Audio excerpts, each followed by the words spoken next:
Same ही concept है जैसा आपने पढ़ा, सब कुछ सेम है, कुछ भी अलग नहीं है कि मैं तुम्हें कोई चीज अलग से बताऊं। अभी जैसे हमने वो एक्सपॉक्सो में देखा था, सेम चीजें हैं। क्या लिखा है?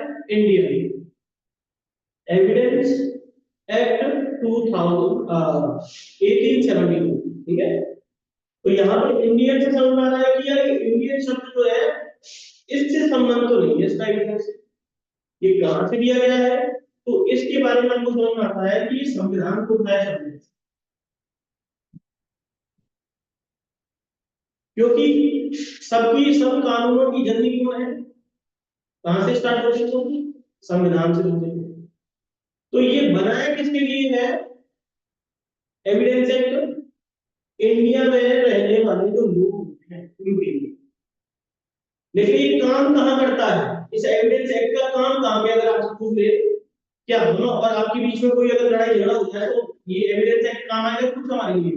बोलो, क्या हम पे इसका डायरेक्ट प्रभाव है? कहां पर इसका इस्तेमाल किया जाता है एविडेंस एक्ट?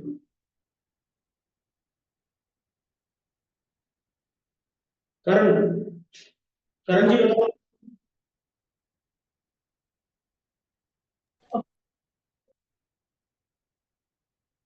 कैमरे ऑन कर लो, एटलीस्ट सब दिख जाए कि तो ये करेगा कि हाँ पढ़ा रहा हूं।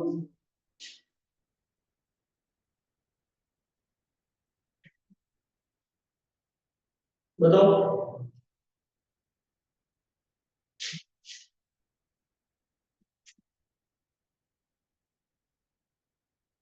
पूजा जी, बताओ एविडेंस एक्ट का कहां काम है, क्या इस्तेमाल होता है इसका? सॉरी सर, एक बार फिर से पूछिए, मैं 2 मिनट के लिए मिसिंग थी। मैं ये कह रहा हूँ एविडेंस एक्ट का इस्तेमाल कहाँ किया जाता है और इस एक्ट को क्या कहा जाता है? तो किसी फैक्ट को प्रूव करने के लिए एविडेंस एक्ट यूज में आता है। बिल्कुल सही बात है। प्रूव कहाँ करते हो किसी चीज को? कोर्ट में। तो ये इस्तेमाल कहाँ किया जाएगा?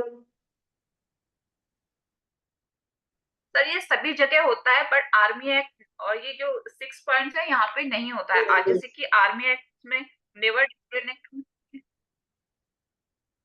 सवाल को समझो, मैंने ये नहीं कहा कि ये अप्लाई कहाँ होता है, मैंने कहा ये आता कहाँ कहाँ है, इसका कार्य क्या है।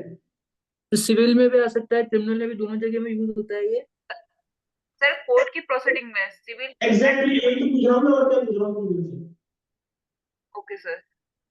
ये यही पूछना चाह रहा था।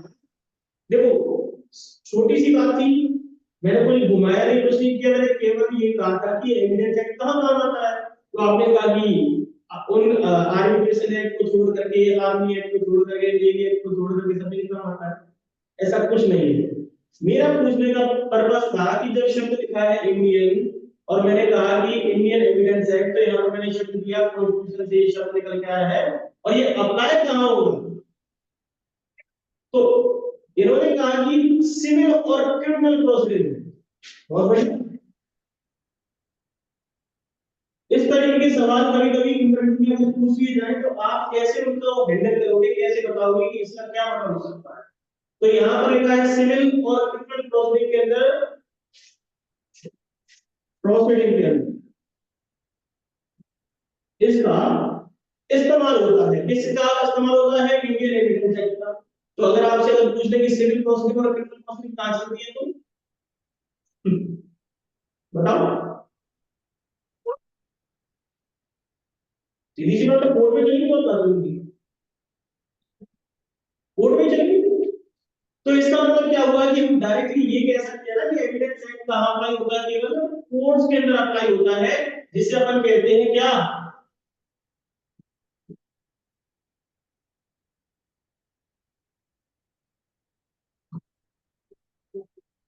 यही कहते हैं क्या? Critical proceeding. जुडिशियल प्रोसीडिंग कहते हैं। क्लियर है? ज्ञान की बात है तो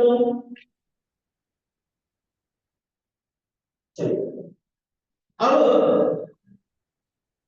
कुछ और चीजें भी समझनी है। क्या क्या चीज समझनी है? क्या आपने आपने कोई एक शब्द सुना है, लेक्स कोरी और लेक्स लूसी? ये बहुत बड़ा सवाल आता है आपके, आज से नहीं है, कम से कम 10-15 साल से आ रहा है ये सवाल, हर यूनिवर्सिटी में आता है कहीं ना कहीं। लेक्स कोरी और लेक्स लोसी, लेक्स फोरी मतलब law of the forum, law of the court, और लेक्स लोकाई मतलब जिसे जहाँ पे वो ऑफेंस को। लेक्स कोरी का मतलब क्या होता है, लॉ ऑफ द फॉरम, या लेक्स लोसी का मतलब लॉ ऑफ द फॉरम? मेरे से कंफ्यूजन है एक, लेक्स फोरी मतलब law of the forum. Lex कोरी का मतलब लॉ ऑफ द फॉरम, क्या मतलब होता है इसका, लॉ ऑफ द फॉरम का क्या मतलब? मतलब सर जौन सी कोर्ट में लेके जा रहे हैं उसके कोर्ट के प्रोसीजर के हिसाब से वो चलेगी प्रोसीडिंग। बहुत बढ़िया, बहुत बढ़िया। तो ये लेक्स कोरी है, लेक्स लोसी है? तो लेक्स फोरी मेरे ख्याल। That's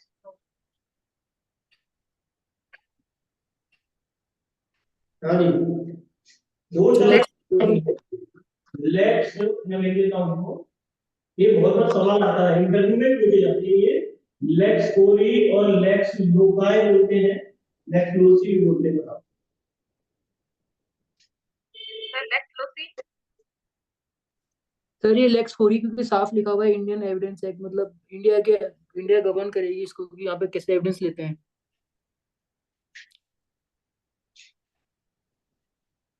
कुछ और कहना चाहते हो?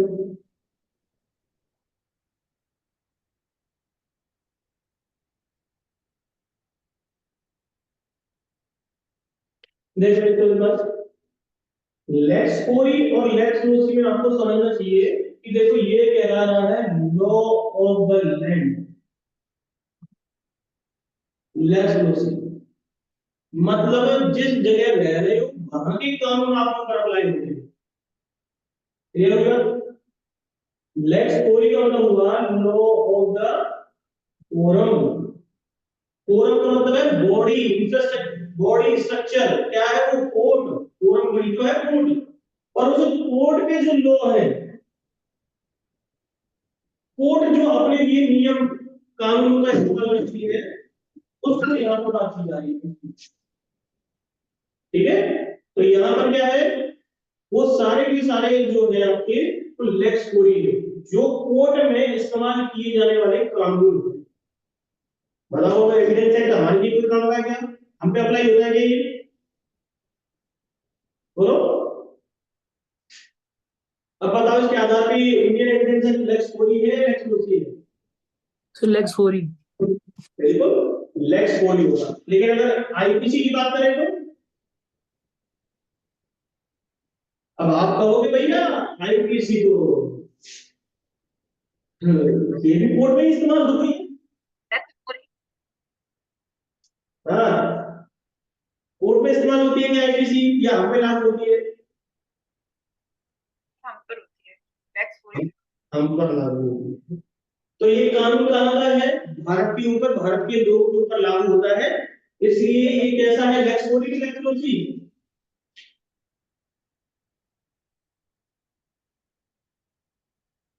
बोलो।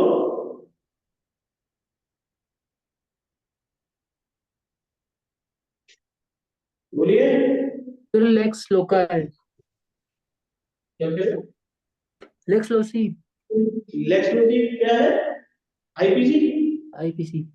जितने भी कानून है वो सब लेक्स लोसी हो गए, लेक्स कोरी जो कोर्ट में लगती है, बस क्लियर होगा। समझ में आई नहीं आई बात? बताओ। Yes, sir. अब इससे आगे इन शब्दों का मतलब समझते हैं, जो जो चीजें हम देख रहे हैं।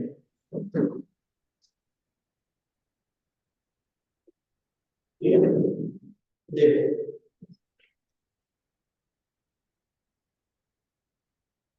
सबसे पहले इंडियन शब्द, ये आपको बताइए।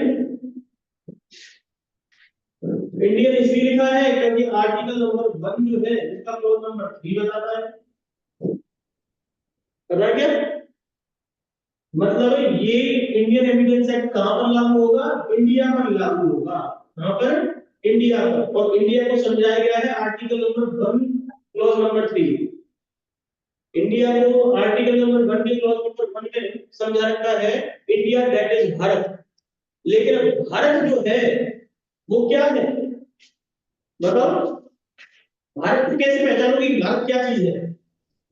अगर आपसे कोई व्यक्ति पूछ ले भारत क्या है, कभी कोई सवाल आ जाए कि भारत क्या है, तो क्या समझाओगे किसी को? Union of states. Union of states. क्या ये सही है? इतनी सी बात से समझा दोगे?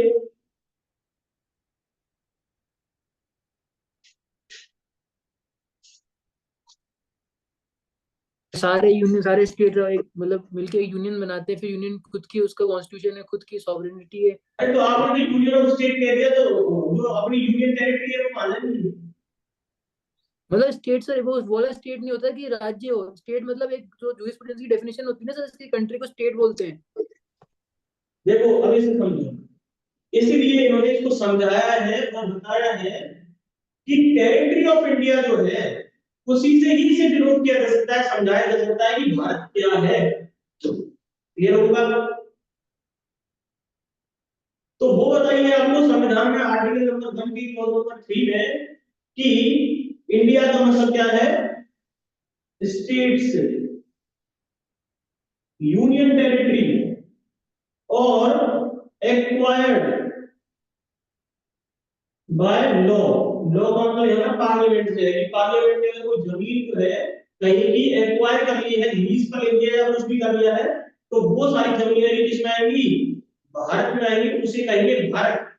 इसलिए जब भी कोई भी कानून पढ़ते हो, किसी भी तरीके का कानून पढ़ते हो, तो वहां पर इंडिया को समझाता है वो कि ये जो कानून है वो कहां पर लागू होगा, तो लिखा होता है इंडिया। लेकिन इंडिया में जब कभी कोई जगह ऐसी है जहां पर अप्लाई नहीं करना होगा, तो क्या लिखा है वहां पे? India accept Jammu and Kashmir. पढ़ाई की पढ़ाई से बोलो,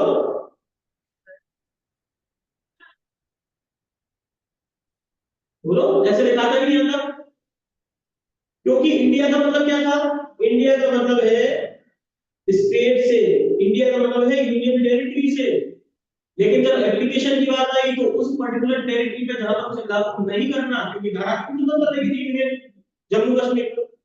तो उन्होंने क्या कर दिया, इंडिया में से कुछ शब्द हटा दिया, क्योंकि इंडिया का मतलब क्या था? आर्टिकल नंबर 1 का क्लॉज नंबर 3। तो इसलिए उनको क्या लिखना पड़ा? Except Jammu and Kashmir. चलिए भाई मेरी बात नहीं बताओ। जैसे सीआरपीसी में बहुत सारी जगह है ऐसी, जैसे आसाम का एरिया, पढ़ा कि नहीं पढ़ा? नागालैंड का एरिया, बोलो। सीआरपीसी कहां लागू होती है? इंडिया का। चरण जी बताओ। Yes sir. लेकिन वहां पर क्या लिखा है? नागालैंड पर लागू नहीं होगी, असम पर लागू नहीं होगी। तो क्या बता रहा है वो, क्या डिनोट कर रहा है? असम इंडिया का हिस्सा है कि नहीं है? नागालैंड इंडिया का हिस्सा है कि नहीं है? भी हटाया। क्यों? क्योंकि आर्टिकल नंबर 1 का क्लॉज नंबर 3 कहता है। बताओ एक बार क्लियर हुआ नहीं हुआ? और इसी की वजह से जैसे ही शब्द इंडिया यूज किया गया, तो उसी से ही एक शब्द निकल के आता है कि उसमें रहने वाले जो लोग हैं वो कौन है? इंडियन।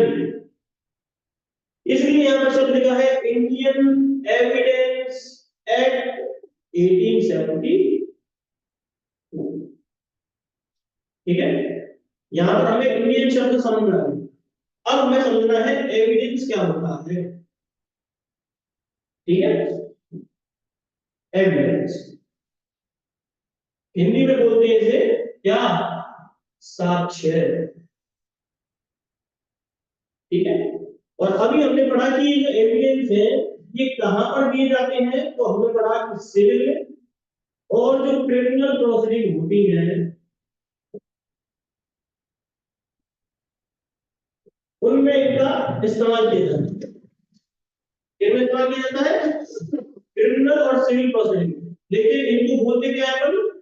ऐसी प्रोसीडिंग जो होती है उनको क्या बोलते हैं? Judicial proceeding. ध्यान रखो, इनको लिख लो सब चीजों को। अच्छा ये बताओ, अगर कहीं पर लिखा जाए क्वासी जुडिशियल प्रोसीडिंग,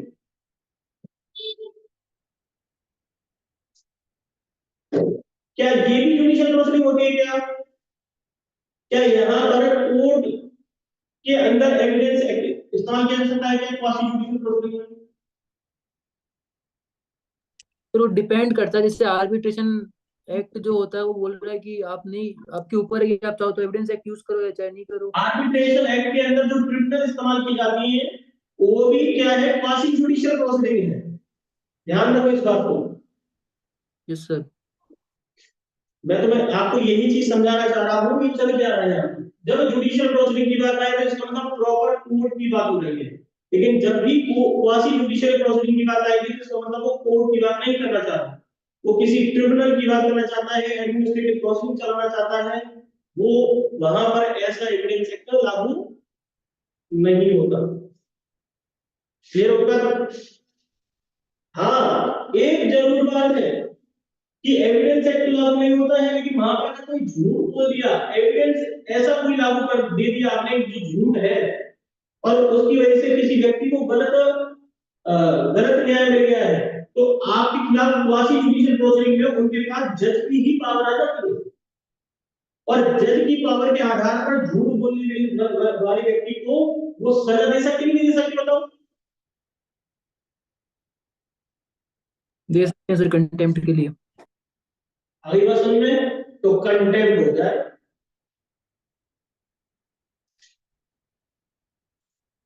इसलिए वहां पर लिखा है quasi judicial, judicial proceeding, criminal और सिविल जुडिशियल प्रोसीडिंग। यहां तक ये कंसेप्ट क्लियर है आपके? ठीक है। अब देखो वापस से वही पहुंचते हैं एविडेंस। एविडेंस का मतलब मैंने बताया हिंदी में साक्ष्य, और सिविल क्रिमिनल प्रोसीडिंग में इनका इस्तेमाल किया जाता है। ये होते बहुत तरीके के हैं, लेकिन आपके एविडेंस एक्ट में दो तरीके के बताए गए हैं। एक तो होता है ओरल और दूसरा होता है डॉक्यूमेंट। क्लियर होगी मेरी बात? अब ओरल को समझो। ओरल क्या होता है, बताओ क्या होता है ओरल? तो गेस्चर से अपने या मतलब जनरल बोल के अपन ने कुछ एविडेंस दिया, कोई स्टेटमेंट दी, या अपन ने किसी तरह गेस्चर से ऐसे कोई स्टेटमेंट कन्वे करने की कोशिश करी, उसको तो ओरल में बोलेंगे। और डॉक्यूमेंट में जो फिजिकल फॉर्म में होते हैं, जैसे कि डीवीडी हो गया या बुक्स हो गई, कोई अकाउंट्स हो गए, ऑडिट बुक हो गई, वो सब डॉक्यूमेंट में आएगा।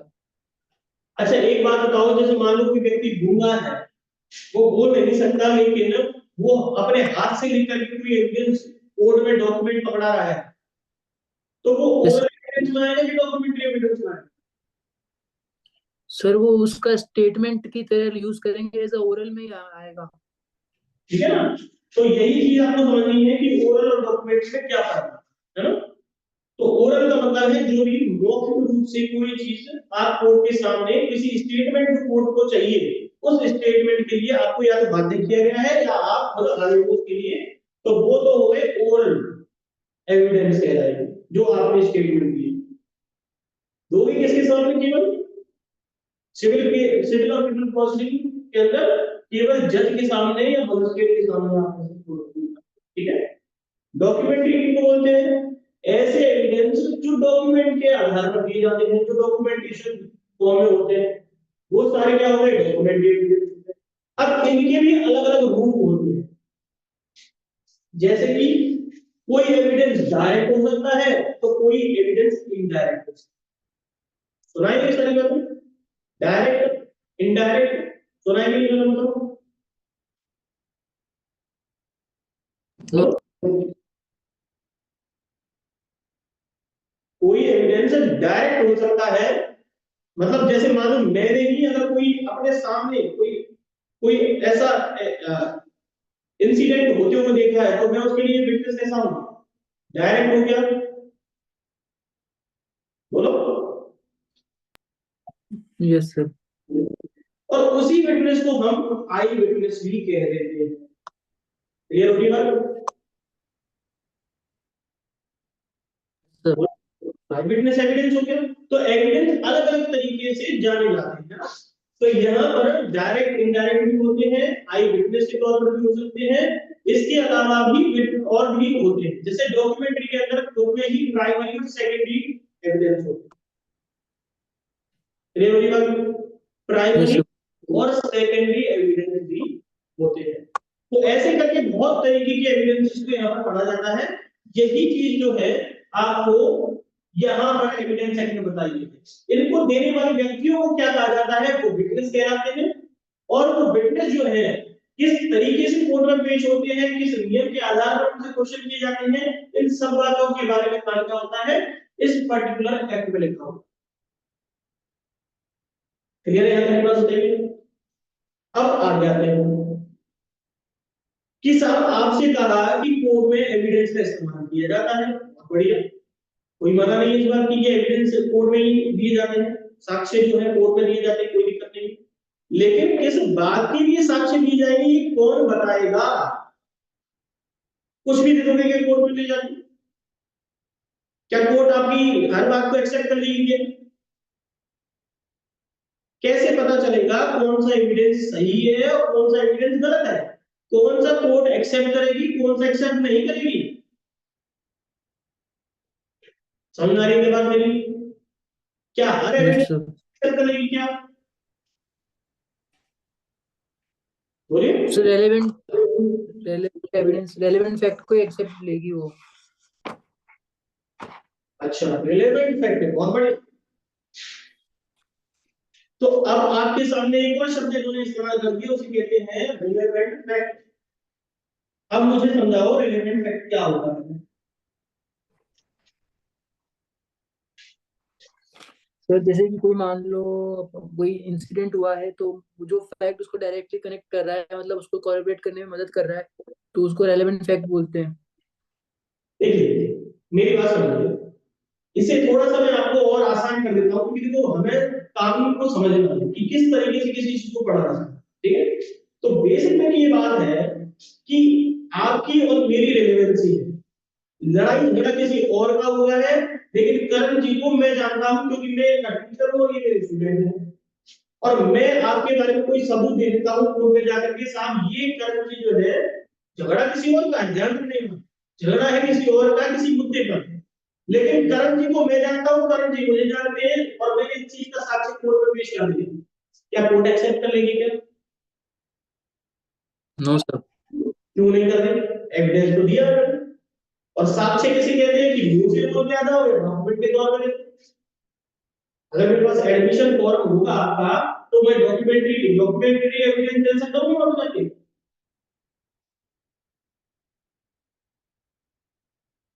और दूसरी बात, क्या ये रिलेवेंट फैक्ट नहीं है?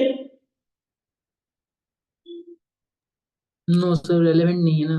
क्यों रिलेवेंट क्यों नहीं है? आप मुझे नहीं जानते हैं, मैं आपको नहीं जानता, पर सर उस ट्रांजैक्शन से रिलेटेड नहीं है ना, ये जो हुई है पर जो उस छोटी सी। ट्रांजैक्शन से रिलेटेड नहीं है। उस ट्रांजैक्शन को क्या कहते हैं वो ही समझना है आपको। और ये कौन डिसाइड करेगा कि ट्रांजैक्शन कौन सा है कौन सा नहीं? Court of law. समझ में आ रही है सारी चीजें कैसे घटित चल रही हैं? इसको कोई और ही डिसाइड करता है। इसका मतलब डिसाइड हम करने वाले और आप करने वाले नहीं है, कोई और ही व्यक्ति है जो इस चीज को डिसाइड करेगा कि ट्रांजैक्शन क्या हुआ है। इस ट्रांजैक्शन को किस नाम से जाना जाता है लीगल लैंग्वेज में? बताओ।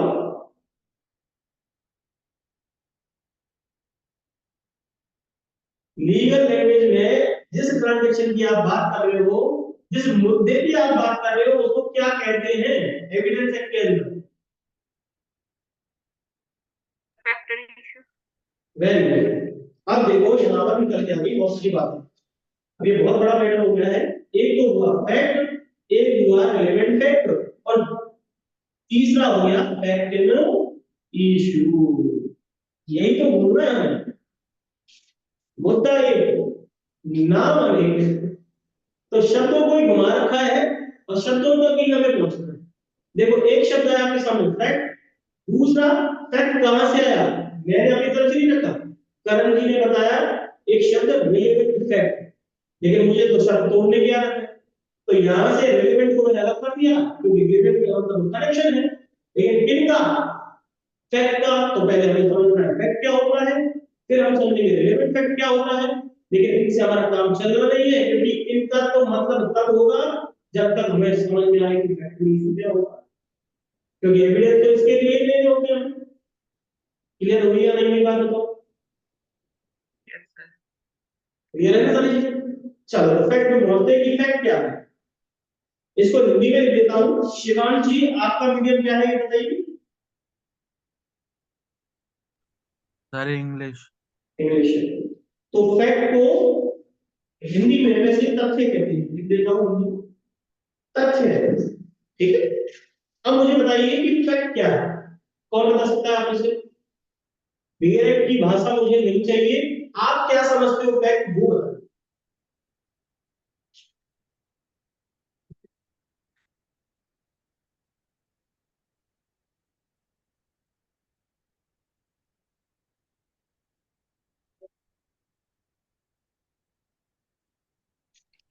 फिर किसी भी स्टेट ऑफ थिंग को फैक्ट कहते हैं, जैसे कि मान लो यहाँ पे इस रूम के अंदर एक black board present, white board present है, उसको वो फैक्ट है।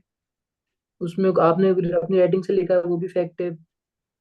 वैसे अच्छा, आपकी मेंटल एक कंडीशन एक पर मिनट एक मिनट एक मिनट। ब्लैक बोर्ड, ये जो व्हाइट बोर्ड है इसके ऊपर लिखा हुआ है, आपने कहा कि ये फैक्ट है, मैं लिख रहा हूँ ये भी फैक्ट है, लेकिन देखा किसने? तो मैंने। तो जिसने देखा उसके लिए फैक्ट है या मेरे लिए भी फैक्ट है ये? तो मेरे लिए फैक्ट है, मतलब जिसको मैं बताऊंगा ना तो आप एविडेंस कोर्ट में दे रहे हो तो फैक्ट आपके लिए भी मेरे लिए। आपके लिए सर। मेरे लिए आप तो होगा। देख आप रहे हो फैक्ट में, क्यों मेरे लिए क्यों होगा? अच्छा ये बताओ, चारों जने, चार लोग आप मुझे देख रहे हो और मैं आपको देख रहा हूं, तो चारों के लिए मैं फैक्ट हूं या आप मेरे लिए फैक्ट हो? प्रूव करने एक एक करके, एक एक करके। सर हम चारों के लिए आप फैक्ट हो क्योंकि हम आपको देख रहे हैं। आपके लिए हम चारों फैक्ट हैं क्योंकि आप हमें देख रहे हैं। मैं तो नहीं देख पा रहा हूँ, मैं तो केवल नाम पढ़ पा रहा हूँ। करण जी है, तोमर जी है, पूजा है, शिवांश है, क्या ये फैक्ट है मेरे लिए? सर, अगर हमारा वॉइस आप सुन रहे हो ये फैक्ट है। ध्यान से इसको सुनिएगा। हाँ शिवांश जी, आप भी कुछ कहना चाहते हैं कि क्या चीज जो ये लोग बता रहे हैं क्या ये सच में फैक्ट है भी या नहीं है? कैसे पता चलेगा हमें? सर हम दोनों फैक्ट हैं क्योंकि एक दूसरे प्रेजेंट हैं उस दोनों दिन ट्रांजेक्शन। प्रेजेंट है, लेकिन मैं तो केवल सुन पा रहा हूँ ना, तो आप तो मुझे देख भी पा रहे हो। तो हम दोनों में बीच में कौन सी ऐसी चीज कॉमन खड़ी हो गई है जिसकी वजह से ऐसा हो रहा है कि आपके लिए मैं फैक्ट हूं और आप मेरे लिए फैक्ट हो?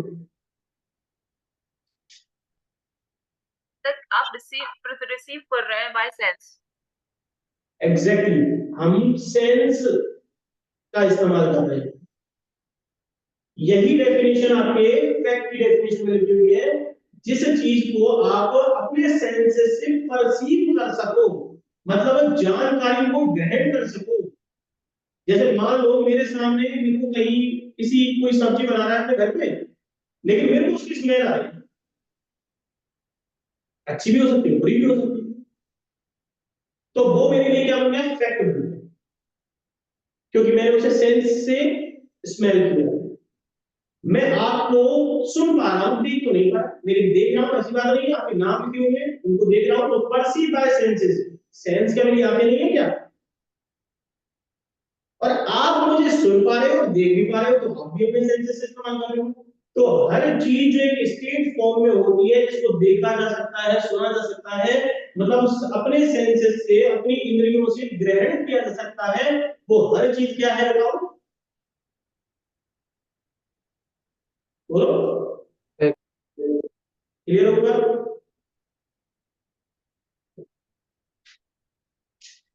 अब आ जाओ रिलेवेंट फैक्ट। रिलेवेंट फैक्ट का मतलब है आपका, आपको मैं दिखाई दे रहा हूं ये फैक्ट है, मैं आपको दिखाई दे रहा हूं ये भी एक फैक्ट है। बताओ हाँ या no? क्या रिलेवेंट फैक्ट है क्या? बोलो। हम दोनों का कनेक्शन है क्या कोई? बोलो, हमारा और आपका कनेक्शन है क्या कोई? Yes sir. किस चीज का? पारिवारिक संबंध है क्या हमारे? क्या है? स्टूडेंट है, टीचर है। मैं टीचर हूं और आप स्टूडेंट हैं, लेकिन हमारे बीच में हो जाए विवाद, ध्यान से सुनना, हमारे बीच में विवाद हो गया कि आपने मेरे को मेरी फीस नहीं दी और मैं आपको पढ़ा रहा हूं, और मैं इस बात को लेकर के हमने झगड़ा हो गया, आप कह रहे हो कि आपने कब पढ़ाया, मैं कह रहा हूं मैंने पढ़ाया है, मैंने सारे कानून की किताबें पढ़ाई हैं, तो आपने फीस नहीं दी। और फीस दी तो है लेकिन उतनी नहीं दी जितनी मांगी थी, उससे कम दी है, मैंने चला कोर्ट में। अब बताओ, कोर्ट में मैं जाऊंगा तो क्या मांगूंगा वहां पे? क्या मांगूंगा उनसे? बोलो बोलो, वहां पे जाके क्या कहूंगा उनसे? रिलीफ। बिल्कुल रिलीफ मांगूंगा, लेकिन कंपनसेशन दो, मेरे को पैसे नहीं दिए, मैं पैसे मांगू, पैसे मांगूंगा, लेकिन फीस दो, मांगूंगा नहीं मांगूंगा? तो कोर्ट मेरे से पहले पूछे कि भैया रिलीफ चाहिए तो किस चीज का चाहिए, तो मैं उनको बताऊंगा सर ऐसे ऐसे ये हुआ है। क्या हुआ है कि मैंने उनको पढ़ाया है, वो मेरे से पढ़े लेकिन फीस नहीं दी। तो कोर्ट क्या करेगी? अब बनाएगी एक स्टेटमेंट, क्वेश्चन बना देंगी अपने सामने, और उस फैक्ट पर जो मैंने कहा कि फीस नहीं दी है, उसको क्या बना देगी अपने पर्टिकुलर उसमें क्वेश्चन रेज कर देगी। उस फैक्ट के ऊपर जब कोई इशू उठ जाए, विवाद उठ जाए, तो वही चीज क्या कहलाती है? फैक्ट इशू कहलाती है। बोलो समझ में आएंगे? मैंने तो फैक्ट रखा उनके सामने, हिसाब इन्होंने मैंने पढ़ाया, इन्होंने पढ़ा, फीस नहीं दी, तो फीस को लेकर के ये विवाद चढ़ेगा। और जब फीस को लेकर के विवाद चढ़ा तो वो क्या बन गया, हमने उनके सामने एक क्वेश्चन बन गया फैक्ट इशू। क्लियर हो गया मेरी बात? बताओ।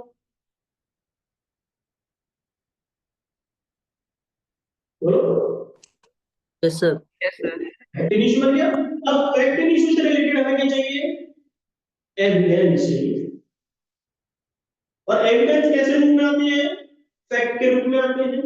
और फैक्ट कैसे होने चाहिए? रिलेवेंट होने चाहिए। अब रिलेवेंट कैसे दिखाऊंगा कि क्या आप सच में मेरी स्टूडेंट हो या नहीं हो? कैसे बताऊंगा कोर्ट को? बताओ। और डॉक्यूमेंट्री। बोलो हाँ या ना? डॉक्यूमेंट्री में क्या दिखाऊंगा उनको? बोलो। Attendance sheet. अटेंडेंस शीट दिखाऊंगा, और क्या दिखा सकता हूँ? Sir form. बिल्कुल एडमिशन फॉर्म दिखाऊंगा।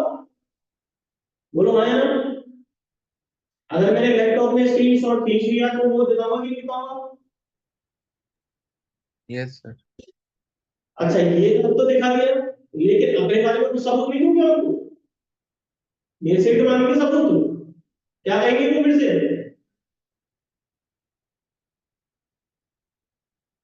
बोलो, क्या कहेंगे वो मुझसे? सर आपने ही पढ़ाया क्या, कैसे पढ़ाया मतलब? एग्जैक्टली यही सवाल, देखो ऐसे ही सवाल हम क्या कि पहले तो ये बताओ आप पढ़ाते कि नहीं पढ़ाते? मांगेंगे नहीं मांगेंगे फिर से? बोलो हाँ या ना? पढ़ाते हो तो कहाँ पढ़ाते हो उसके बारे में बताओ। पढ़ाते हो और कहाँ पढ़ाते हो ये तो ठीक है, कौन सी इंस्टीट्यूशन में पढ़ाते हो वो बताओ, उनका एक्सपीरियंस लेटर लाओ। बोलो हाँ या ना?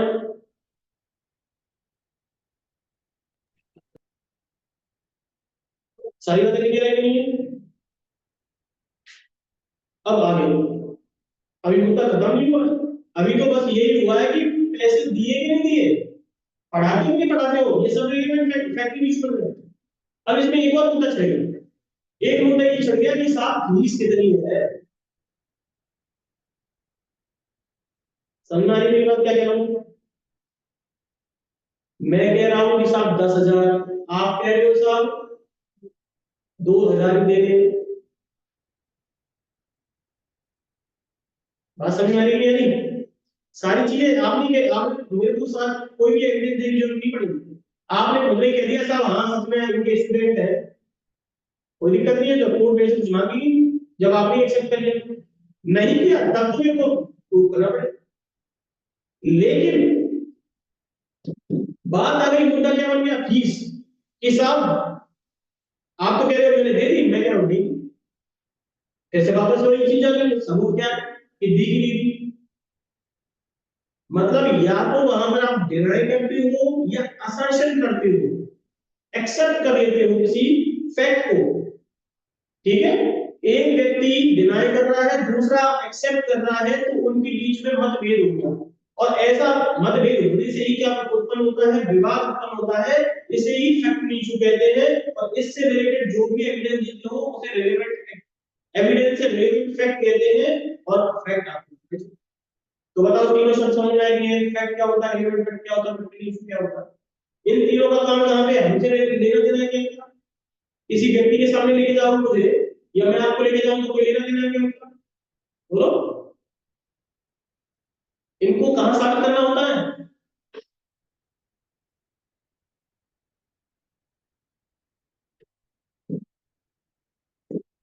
कोर्ट, कहां साबित करना होता है केवल कोर्ट में साबित करना होता है, जुडिशियल प्रोसीडिंग के तहत सिविल मामलों में। बताओ क्लियर हो गया, नहीं बात बताओ। हेलो, आवाज आ रही है, यस सर। क्लियर है सारी बातें।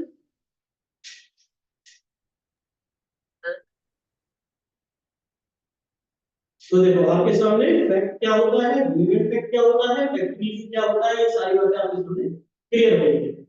लेकिन इनसे, ये शब्द हैं, इनसे मामला हल होने वाला नहीं है। मामले की कड़ी तो कुछ और ही है, कोर्ट कैसे एक्सेप्ट करेगी, कौन सा एविडेंस देना कौन सा नहीं देना।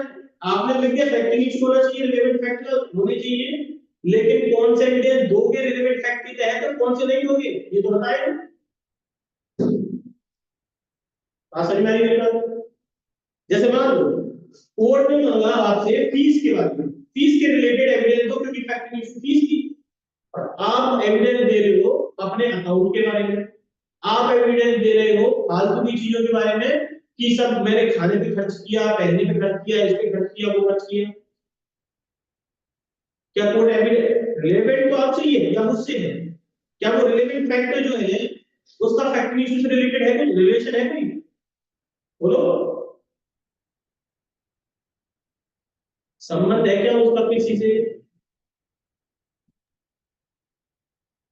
एक एग्जांपल के तौर पर समझो, मैं एक सिंपल सा उदाहरण लेता हूं। सपोज करो कोई व्यक्ति है, ठीक है, उससे उसके घर में कोई व्यक्ति खो गया, ठीक है, जैसे मैं ही हूं, मेरे घर में कोई व्यक्ति खो गया, ठीक है। अब मेरे घर में जो व्यक्ति खोया है उसकी जो फोटो है, मतलब वो जो है वो 18-19 साल का है, लेकिन मैं उसकी फोटो जो है 5 साल के बच्चे की लेके जाता हूं। अब बताओ उसका कोई रिलेशन है क्या, 5 साल के बच्चे की फोटो को लेकर के उनका कोई रिलेशन आएगा क्या, क्या वो रिलेवेंट फैक्ट है। अब आप कहोगे साहब रिलेवेंट फैक्ट है, क्योंकि वो है तो उसी बच्चे की फोटो, यही सोचोगे ना कि 5 साल का बच्चा है, 5 साल के टाइम के लिए है तो उसी की फोटो, दोनों क्या उसका रिलेशन है। आज के टाइम पे अगर वो बच्चा हमें ढूंढवाना है, उसे ढूंढना है, वो खो गया है, तो कैसे ढूंढोगे, कब की फोटो देनी पड़ेगी आपको, बोलो। लेटेस्ट वाली। लेटेस्ट फोटो देनी पड़ेगी, जिनको पहचान पाओगे। वो जो लेटेस्ट फोटो है वही फैक्टर इशू हो गया, उसे कहते हैं रिलेवेंट। रिलेवेंट फैक्ट वो नहीं है जो 5 साल पहले, वो तो रिलेशन दर्शा रहा था कि आपका उसका संबंध है 5 साल, जब वो 5 साल का था तब, लेकिन वो कब है सिचुएशन पर डिपेंड करेगा, लेकिन अभी हमें ढूंढना है तो उसे, तो 5 साल की बच्चे की फोटो हमारे पास तक किस काम, कुछ काम किया क्या, उसका कोई रिलेशन नहीं, रिलेवेंट तो है वो, लेकिन यहाँ पर उसका कोई रिलेशन नहीं है।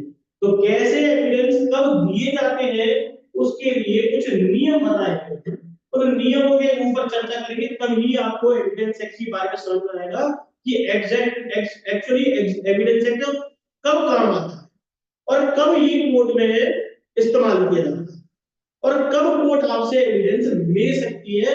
इन सब बातों के बारे में हम चर्चा करेंगे और वो चर्चा करेंगे हम कल, क्योंकि टाइम पूरा हो चुका है। ठीक है, तो यहाँ तक की हमारी सारी बातें कंप्लीट हुई है। अब मुझे बताइए आपको समझ में आया या नहीं?